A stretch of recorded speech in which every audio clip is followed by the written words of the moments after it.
ആ ഭയപ്പാടിൻ്റെ ഒന്നും ആവശ്യമില്ല. 2026 അജ്ഞാത ഭൂമിയല്ല, ദൈവം മുമ്പേ നടന്ന മണ്ണാണ് 2026. കാരണം ഹെബ്രായർ 13:9 ഈശോ മിശിഹ ഇന്നലെയും ഇന്നും എന്നും ഒരാൾ തന്നെയാണ്, അവൻ സമയത്തിൻ്റെയും നാഥനാണ്. So mind it, 2026 is not an unknown territory but a land already walked by our God.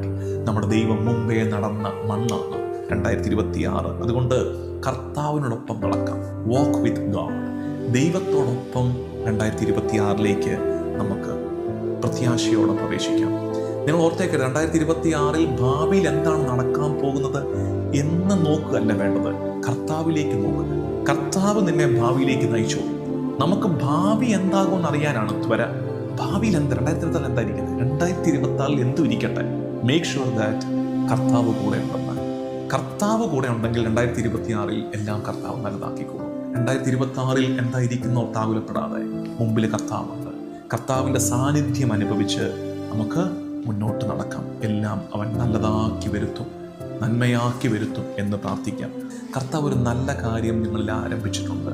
പരിശുദ്ധാത്മാവ് റൂഹാദ കുദിശ ഒരു നല്ല കാര്യം നമ്മളിൽ ആരംഭിച്ചിട്ടുണ്ട്. ആ നല്ലത് അവൻ നമ്മളിൽ പൂർത്തിയാക്കും. Just cooperate. ദൈവതിരിഹിതത്തോട് പരിശുദ്ധാത്മാവിനോട് സഹകരിച്ച് 2026 നമുക്ക് പ്രവേശിക്കാം.